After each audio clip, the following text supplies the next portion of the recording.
إن الحمد لله نحمده ونستعينه ونستغفره ونعوذ بالله من شرور أنفسنا ومن سيئات أعمالنا، من يهده الله فلا مضل له ومن يضلله فلا هادي له، وأشهد أن لا إله إلا الله وحده لا شريك له، وأشهد أن محمدا عبده ورسوله. يا أيها الذين آمنوا اتقوا الله حق تقاته ولا تموتن إلا وأنتم مسلمون. يا أيها الناس اتقوا ربكم الذي خلقكم من نفس واحدة وخلق منها زوجها وبث منهما رجالا كثيرا ونساء، واتقوا الله الذي تساءلون به والأرحام إن الله كان عليكم رقيبا. يا أيها الذين آمنوا اتقوا الله وقولوا قولا سديدا يصلح لكم أعمالكم ويغفر لكم ذنوبكم ومن يطع الله ورسوله فقد فاز فوزا عظيما. اللهم اجعلنا من هؤلاء الفائزين برحمتك يا ارحم الراحمین. ہمارے محترم سامعین، ماشاءاللہ آج صحیح وقت پر آغاز ہوا اور لوگ بھی ہیں ابھی تک. خطبہ جمعہ کے دونوں حصوں کا اگر خلاصہ یا نیک کر آپ کرنا چاہیں تو کیا کریں گے؟ جی، پہلے حصے کا خلاصہ یہ ہے کہ وہ بالشکر تدوم النعم، اللہ کا شکر کریں کیجئے.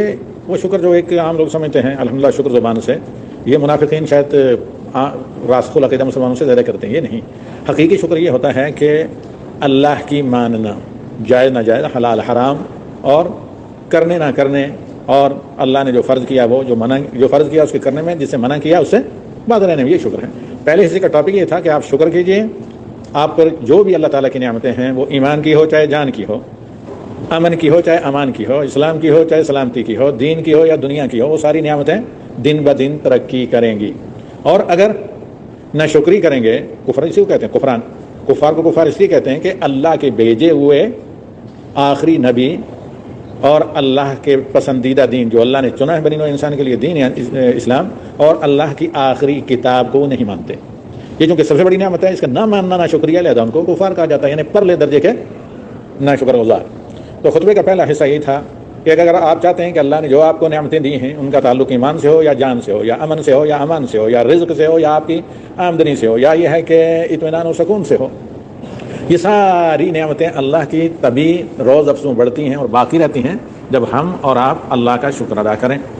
دوسرے حصے کا ٹاپک خلاصہ کیا ہے؟ اگر نیک کر آپ ایسی کہہ کر چلے جائیں دونوں حصوں کا، وہ یہ کہ وَبِالطَّاعَةِ لَا تُنزَعُ نِعَمٌ، کہ اگر آپ اللہ کی اطاعت کریں گے تو نعمتیں چھینے جائیں گی نہیں، چھن جانے کا پھر ڈر نہیں. ہاں، اگر معصیت و نافرمانی کریں گے تو جو بھی اللہ کی نعمت ہے وہ سب سے بڑی نعمت دین کی ہے، دین بھی پھر اللہ تعالیٰ چھین دیتا ہے. جب اس کی ناشکری ناقدری دین کی کرتا ہے تو دیندار بے دین ہو جاتے ہیں. ایسا نہ ہوتا تو حضرت ابراہیم کو اپنے اور اپنی ذریت کے بارے میں ڈرنا ہوتا. حضرت ابراہیم کی کیا دعا ہے، جو کیا ہے، جد الانبیاء کے اور امام الموحدین کہ رب اجنبنی وبنیّ، با کے زبر کے ساتھ، پیش نہیں، پے کے ساتھ ہوتا ہے ایک بیٹا، اور باغ پر جب زبر آئے تو اس کا معنی ہوتا ہے پوری قیامت تک آنے والی ضروریت، کہ اے اللہ مجھے اور میری ساری ضروریت کو کس سے بچائیں کہ کہیں شرک ہم سے نہ ہو جائے، نعبد الاسنام، بت پرستی سے. سب سے بڑی نعمت دین ہے، اور جب دین کی نہ قدری کی جائے تو یہ بھی چھن جاتی ہے. دوسرے نمبر پر سب سے بڑی نعمت صحت جان ہے، جسم جان، جب اس کی نہ شکری کی جائے تو پھر یہ بھی چھننے لگتی ہے. جب قدر کرتے ہیں تو پھر یہ روز افزوں بہتر سے بہتر ہوتی ہے. اور پھر اسی طریقے سے آگے آپ چلتے رہیں. امن و امان یہ اللہ کی بہت بڑی نعمت ہے، جب اس کی نہ قدری کریں تو یہ چھننے لگتی ہے. اور تو اور آدمی سکون سے، جیسے آج کل آپ دیکھ رہے ہیں، مشاہدہ کر رہے ہیں، نہ عزت نہ آبرو نہ ایمان نہ جان، نہ سکون سے آپ کہیں نماز پڑھ سکتے ہیں. ہر اعتبار سے آپ کو خطرہ لگتا رہتا ہے جب امن و امان نہ ہو، جان کا بھی خطرہ اور ایمان کے بھی کمزور ہونے اور جانے کا خطرہ. تو یہ حقیقتاً خلاصہ ہے آج کے پورے خطبہ جمعہ کا. تو آغاز کرتے ہیں ہم ذرا اب انہی دو جو یہ نیکٹر آپ کے سامنے ہم نے خطبے کے دونوں حصوں کے بیان کیے، ذرا کسی قدر ڈیٹیل یا بس تو تفصیل کے ساتھ. اس میں سورہ یہ ہے نور کی ایک آیت ہے. یہاں آل زید پہلے جب یہ جو ہے عبدالعزیز صاحب جب نائب امام تھے تو پہلے یہاں چیف جسٹس بھی تھے ایسٹرن پروونس کے، شیخ محمد نام تھا، تو وہ تقریر کیا کرتے تھے، آپ کو یاد ہوگا اچھے سے، یعنی کم از کم 25 سال پہلے. وہ شاید ہی کوئی جمعہ ہوتا جس میں یہ جو ابھی میں آیت پڑھ رہا ہوں، امام صاحب نے تھوڑی سی پڑھی تھی، اسی طرف اشارہ کیا، اس کو نہ پڑھتے ہوں. میرے خیال میں اگر ایک جمعہ میں نہیں پڑھتے تو دوسرے میں ضرور پڑھتے. تو اب سنیں، حقیقتاً یہ اللہ تعالیٰ کا فرمان، ذرا لمبی آیت میں پوری پڑھ دیتا ہوں. یہ اللہ تعالیٰ کا فرمان آج کے خطبہ اور اس سے زیادہ آپ کو کیا دیتا ہے، ایورنیس، کہ شکر سے کس طرح اللہ کی نعمتیں آپ کے اوپر اللہ تعالیٰ کی طرف سے آسمان سے برستی رہتی ہیں. وہ ہر طرح کی نعمت میں نے بتایا نا، جن میں سب سے رزق، دین ہو کے دنیا ہو، سب کا تعلق رزق سے. رزق کس کو کہتے ہیں؟ رزق عموماً لوگ سمجھتے ہیں کھانے پینے کی چیزوں کو، یہ ایک جز ہے رزق کا، یہ سارا رزق. رزق کہتے ہیں عطیہ الہی کا، اللہ تعالیٰ کی ہر عطا کردہ چیز رزق ہے.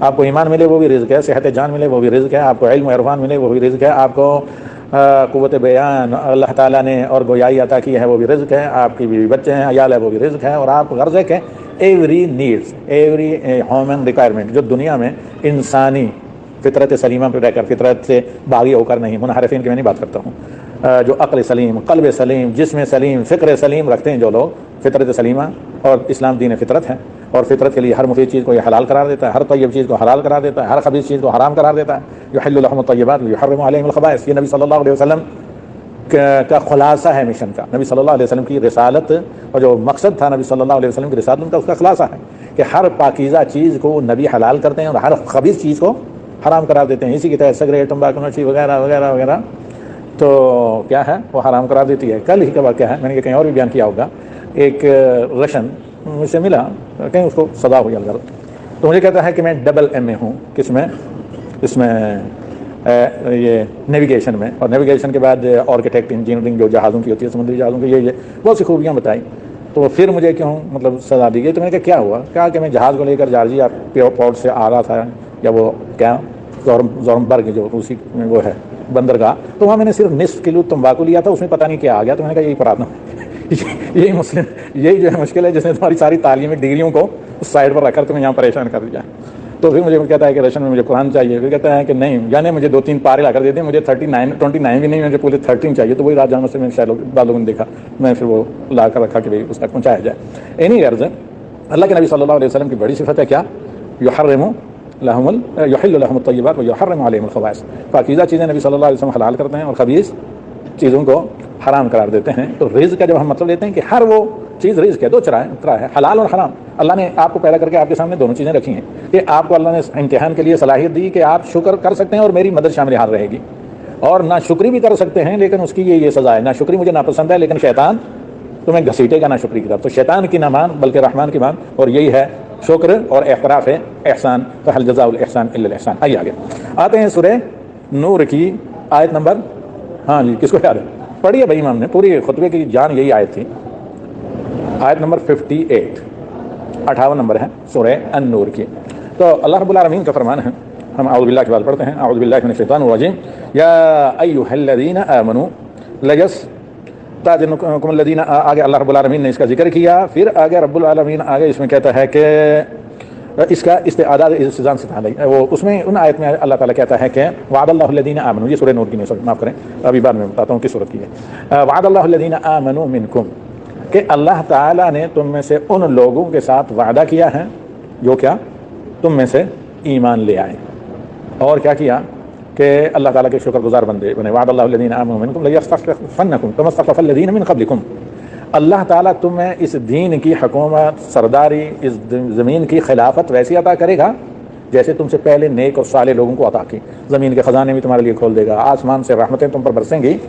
پھر اللہ نے حقیقتاً بتایا کہ شکر کیا، سب سے پہلے شکر کیا اللہ تعالیٰ کی توحید ہے، یعبدوننی ولا یشرکون بی شیئا، کہ تم میری عبادت کرو گے، میرے ساتھ شرک کسی کو شریک نہیں ٹھہراؤ گے، اور پھر لیستخلفنکم کما استخلف الذین من قبلکم ولیمکننکم دینکم الذی ارتضی لکم ولیبدلنکم من بعد خوفی امنا، کہ اللہ تعالیٰ تمہیں کیا ہے صلاحیت عطا کرے گا، اس دین پر مضبوطی کے ساتھ تمہیں جما دے گا، استقامت کے ساتھ، اور تمہیں ہر طرح کے خوف سے اللہ تعالیٰ سیو اور محفوظ رکھے گا۔ پھر آگے اللہ تعالیٰ کہتا ہے کہ یہ امن میں تمہیں کیوں دیتا ہوں، تاکہ یعبدوننی ولا یشرکون بی شیئا، تاکہ تم میری عبادت کرو، میرے ساتھ کسی کو شریک نہ ٹھہراؤ۔ تو اللہ کا شکر کیا ہوا؟ اللہ کی توحید، صرف اللہ کی عبادت کرنا جس کے لیے اللہ تعالیٰ نے بھیجا ہے، اور جب یہ آپ کریں گے، اور سب سے بڑی ناشکری کیا ہے؟ شرک و کفر۔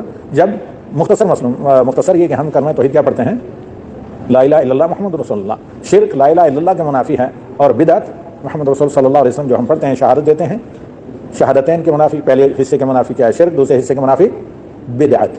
اور جب اس بڑی ناشکری سے ہم بچتے ہیں اور شکر گزار بن کر رہتے ہیں، اللہ کی صرف عبادت کریں، تو اللہ تعالیٰ کہتا ہے کہ اسی لیے میں تمہیں خوف سے بچا کر رکھتا ہوں، امن سے نواز کر۔ معلوم یہ ہوا کہ ساری دنیا میں جہاں کہیں لا الہ الا اللہ پڑھنے والے، محمد رسول اللہ یا شہادتین پڑھنے والے، اشہد ان لا الہ الا اللہ اشہد ان محمد رسول اللہ پڑھنے والے، پریشانی کے، خوف کے، امن بد امنی کے، ڈر کے، دشمنوں کے تسلط کے شکار ہیں، اسی ناشکری کی وجہ سے۔ کیا؟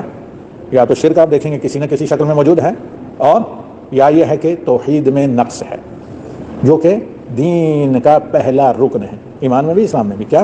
لا الہ الا اللہ، اور یا اشہد ان لا الہ الا اللہ، محمد رسول اللہ اشہد ان محمد رسول اللہ، چاہے آپ اختصار میں پڑھیں تفصیلاً. اور اس کا لا الہ الا اللہ کا تقاضا توحید، اور محمد رسول اللہ پڑھنے کا تقاضا کیا ہے؟ عمل صالح، یعنی اتباع رسول صلی اللہ علیہ وسلم. فمن كان يرجو لقاء ربه فليعمل عملا صالحا ولا يشرك بعبادة ربه احدا. تو اب یہ جو امر و امان اللہ تعالیٰ نے قرآن کی کئی صورتوں میں، ایک میں نے یہ بتایا کہ میں تمہیں ہر قسم کے خوف سے بچا کر رکھتا ہوں، تمہیں امن عطا کرتا ہوں. کیوں؟ تاکہ تم میری ناشکری سے بچو، یعنی شرک نہ کرو، اور میرا شکر کرو، یعنی توحید پر استقامت کے ساتھ ڈٹے رہو. یعبدوننی ولا یشرکون بی شیئا. اور اس کے بعد اللہ تعالیٰ کہتا ہے کہ ہاں پھر اگر دوبارہ ناشکری کرو گے تو پھر میرے عذاب کی گرفت میں آؤ گے. بعد میں اس کا حوالہ بھی دیتا ہوں، اس آیت کا پڑھتا ہوں تھوڑے سے فرق کے ساتھ یہاں، چونکہ شروع میں دونوں آیات ملتی ہیں. تو اب خطبے کے پہلے حصے میں دو اہم چیزیں، ایک قرآن آیت، ایک حدیث بیان کی گئی. قرآن آیت میں اللہ تعالیٰ کہتا ہے یاد کرو، کثرت سے حج کے دنوں میں جو خطبہ حج ہوتے ہیں وہ ان آیات کو پڑھتے ہیں. وَإِذْ تَأَذَّنَ رَبُّكَ لَئِن شَكَرْتُمْ لَأَزِيدَنَّكُمْ وَلَئِن كَفَرْتُمْ إِنَّ عَذَابِي لَشَدِيدٌ. یاد کریں کہ یہ ڈیسیژن تو آپ کا رب لے چکا ہے، یہ آپ کا رب کا پہلے ہی سے روز میثاق سے، تخلیق کے دن سے یہ آپ کا رب کا فیصلہ ہے. وَلَئِن شَكَرْتُمْ لَأَزِيدَنَّكُمْ، اگر تم شکر کرو گے تو وہ نعمتیں، وَبِالشُّكْرِ تَدُومُ النِّعَمُ، ان نعمتوں میں اضافہ ہوگا. آپ اللہ کی توحید پر رہیں گے جہاں سے شکر کا آغاز ہوتا ہے، ورنہ شکری نہ شکری ہے. آپ ذکر اذکار کریں، الحمدللہ پڑھیں، اللہ کا شکر ادا کریں، بسم اللہ پڑھ کر کپڑے پہنیں، کھانا کھائیں، الحمدللہ کر کے ختم کھائیں، بسم اللہ پڑھ کر مسجد میں داخل ہوں، دعا پڑھ کر باہر نکلیں. جتنے اذکار کریں سب کا دار و مدار توحید پر ہے.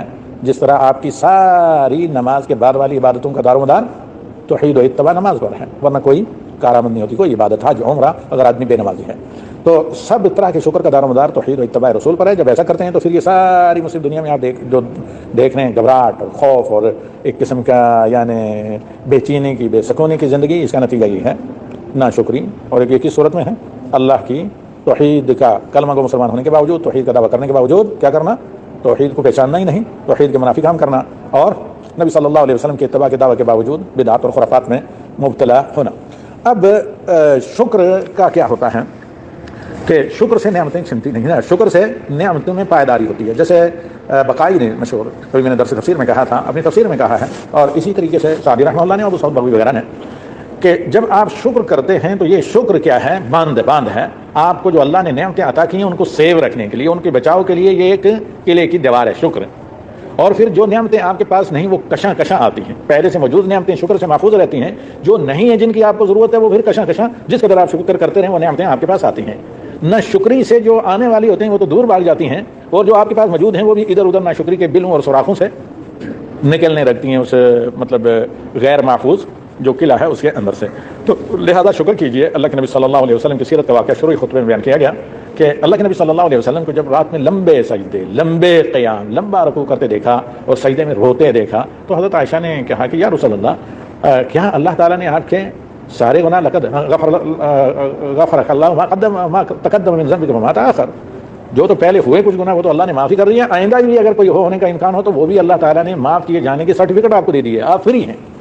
تو پھر آپ اتنی مشقت اٹھاتے ہیں کہ قیام میں، تہجد میں آپ کے پیروں پر ورم آ جاتا ہے. تو نبی صلی اللہ علیہ وسلم نے جواب دیا، اس لیے تو کرتا ہوں کہ یہ اللہ کا احسان ہے کہ اللہ تعالیٰ نے مجھے یہ مقام دیا ہے، انوسینٹ معصوم قرار دیا اور ہر طرح کے گناہوں کی معافی کی مجھے کلین چٹ دے دی. افلا اکون عبدا شکورا، کیوں نہ میں اللہ تعالیٰ کا شکر گزار بندہ بنوں تاکہ یہ نعمت مزید مجھے ملے. جس قدر بنوں گا اسی قدر نبی صلی اللہ علیہ وسلم کی دربار رب العالمین میں باریابی زیادہ ہوگی، اسی قدر امت کے لیے زیادہ نفع بخش، اسی قدر امت کے حق میں سفارش، بلکہ تمام اولاد آدم کے حق میں نبی صلی اللہ علیہ وسلم کی سفارش قبول ہوگی. اور اسی لیے سفارش کبریٰ جو تمام بنی نوع انسان آدم سمیت تمام بنی نوع انسان کے لیے ہوگی، وہ صرف نبی صلی اللہ علیہ وسلم فرمائیں گے. اب جہاں تک یہاں ہے اسی اعتبار سے اس موضوع کو ڈسکس بھی کیا گیا کہ جہاں تک تعلق ہے مملکت توحید سعودی عرب کا، کہتے ہیں کہ پہلے ہر طرح کے مصائب تھے، بھوک مری تھے، ایسے واقعات بھی ہوئے ہیں کہ اسی صحرا میں چند لوگ سفر پر گئے، ایک ساتھی کو سویا ہوا دیکھا، اسی کو کاٹ کر کھا لیا بھوک کی وجہ سے، جان بچانے کے لیے. ایسے لوگ زندہ تھے جن کو ہم نے دیکھا ہے، ہمارے پاس ساتھیوں نے دیکھا ہے. کسی یا 3 آدمی تھے، تینوں نے، بلکہ نزدیک کا واقعہ، 3 آدمی تھے سوئے ہوئے، اپنے تیسرے ساتھی کو مطلب بھوک مٹانے کے لیے کھانے کا ارادہ کر رہے تھے. اللہ تعالیٰ کا کرنا یہ کہ ایک کتا آ گیا تو پھر اس کو انہوں نے مطلب اس سے اپنی جان بچائی، بھوک مٹا کر وہ تیسرے آدمیوں کی جان بچی. یہاں دیکھیں گے بہت سے بعض مشائخ کی تقریروں میں یہ ہے. تو جب بے شمار شرک تھی، جگہ جگہ مزارات تھے، کھجوروں کی پرستش ہوتی تھی، کھجوروں سے حاجت روائی مشکل کی جاتی، پتہ نہیں داغا وہ یہ کیا ہوتے ہیں، اس کو کیا وہ کپڑے کے کیا چھوٹے چھوٹے ٹکڑے ٹاکیاں وغیرہ وہ کھجوروں کے درختوں پر باندھے جاتے تھے نظر و نیاز و شادی ہونے اور اولاد وغیرہ کے لیے. تو سارے خزانے تب بھی اس ریت میں موجود تھے، سلیکون بھی موجود تھا، ریت سے بے شمار چیزیں جو بنتی ہیں، لیتھیم وغیرہ، وہ ساری چیزیں تب بھی موجود تھی، لیکن اللہ نے نہیں نکالی. لیکن جب توحید کو عملی شکل نصیب ہوئی اور توحید کو عام کیا گیا تو یہ اللہ کی نعمتیں آئیں. اب اللہ تعالیٰ کا فضل ہے کہ خطبے میں آپ نے سنا نہ شرک ہوتا ہے نہ بدعت نہ خرافات، اس میں شک نہیں کہ معصیتیں اللہ تعالیٰ بچائے، ان کی قیامت سے بچائے، لیکن کہیں کوئی مزار نہیں ہے، کہیں کوئی کفتہ پگر ایسی قبر نہیں ہے جس کی پرستش ہوتی ہو، کہیں ایسا نہیں کہ اللہ کے نام کا ذبیحہ چڑھاوا وغیرہ ہوتا ہو۔ تو اللہ رب العالمین نے اپنے فضل سے پھر توحید کی آبیاری خدمت کی بدولت یہ نعمتیں عطا کی ہیں۔ اگر اس کی ناشکری ہوئی خدائی ہوئی تو جتنے جلدی اللہ نے عطا کی ہیں اس سے بہت جلدی اللہ تعالیٰ چھین لیتا ہے۔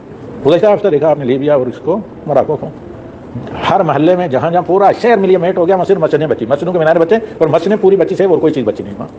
اور یہ بھی اللہ تعالیٰ کا بہت بڑا میسج ہے، سورہ انعام کو پڑھیے جس میں اللہ تعالیٰ کہتا ہے میں جھٹکے دیتا ہوں، اور اگر ولولا اذ جاءہم باسنا تضرعوا، کاش کہ جب ہماری پکڑ آئی تھی تو وہ اللہ کی طرف رجوع کرتے تو ہم ان پر کیا کرتے ہیں، اس شکر گزاری کے نتیجے میں معاف کر دیتے تھوڑے جھٹکے کے بعد، لیکن جب ناشکری کرتے ہیں تو پھر ہماری بھی پے در پہ مار، پھر آخری مار ایسی ہوتی ہے کہ پھر سب رگڑے جاتے ہیں، کسی کو معافی نہیں ملتی، اگرچہ آخرت میں قیامت میں اچھوں کا حساب اچھوں کے ساتھ ہوگا، ان کا حشر نیک لوگوں کے ساتھ ہوگا، لیکن اس ریلے میں سب کے سب جائیں گے جب خباثت زیادہ ہو، کسی بھی چیز کا جب پلڑا بھاری ہو تو وہی جھکے گا نا۔ اس لیے جب حضرت عائشہ نے کہا کہ عذاب آئے گا نیک لوگ بھی ہوں گے، نبی صلی اللہ علیہ وسلم نے کہا اذا کثر الخبث، ہاں جب کچرا زیادہ ہو جائے، جب گناہ ہیں اور گناہگار زیادہ ہو جائیں گے تو تھوڑے بہت رہیں گے تو وہ بھی اسی کی لپٹ میں آئیں گے، کیونکہ انہوں نے نہیں روکا دوسرے لوگوں کو، وہ اپنے تک انہوں نے اپنے آپ کو لیمیٹڈ رکھا۔ تو امن اللہ تعالیٰ کہتا ہے میں اس لیے دیتا ہوں کہ تم میری توحید پر چلو، یہ میری طرف سے امن سیکورٹی اس لیے ہے، اس سیکورٹی کو میں چھین لیتا ہوں جب تم اس ایگریمنٹ کی خلاف ورزی کرو۔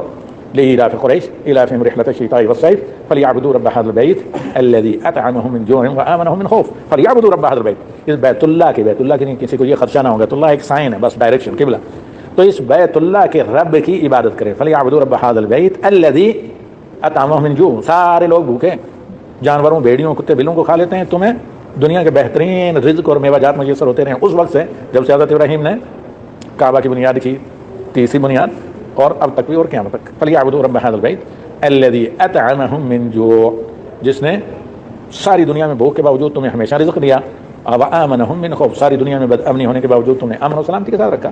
تو لہٰذا تم پہلا فرض اس امن کا، اس اللہ تعالیٰ کے رزق کی فراوانی کا یہ ہے کہ تم توحید پر رہو، اس رب کے علاوہ کسی کی عبادت نہ کرو، یہی شکر کا آغاز ہے، یہی نقطۂ آغاز ہے، 0 پوائنٹ، یہ بیس ہے شکر کی، اس سے نعمت امن اور نعمت رزق، نعمت فراوانی رزق باقی رہے گی، ورنہ نہ شکری ہے، اور نہ شکری کی مار یہی ہوتی ہے کہ اللہ تعالیٰ ان نعمتوں کو چھین لیتا ہے۔ خطبے کے دوسرے حصے میں زیادہ تر دعائیں کی گئیں، لیکن ہاں جو چیز ہے وہ جملہ پہلے میں بتا چکا ہوں کہ اگر آپ چاہتے ہیں کہ اللہ کی دی ہوئی نعمت، خواہ وہ دین و ایمان ہو یا آپ کی صحت جان ہو یا امن و امان ہو یا اللہ تعالیٰ کی طرف سے دیگر آپ کے لیے سہولتیں ہیں منی ارن کرنے کی، یا یہ ہے کہ آپ کی جان مال عزت و آبرو محفوظ ہے۔ ابھی دیکھیں بڑے صغیر میں، ایک بڑے جمہوری ملک میں دیکھیں کہ گھروں سے مسلمانوں کی بچیوں کو اٹھا لیا جاتا ہے، وہ پولیس کے اداروں میں جاتے ہیں شکوہ کرنے کے لیے، اور ان کو کہا جاتا ہے خبردار دوسریوں کو بھی اگر چاہتے ہو کہ دوسری گھروں میں بچی رہیں تو خاموش رہو۔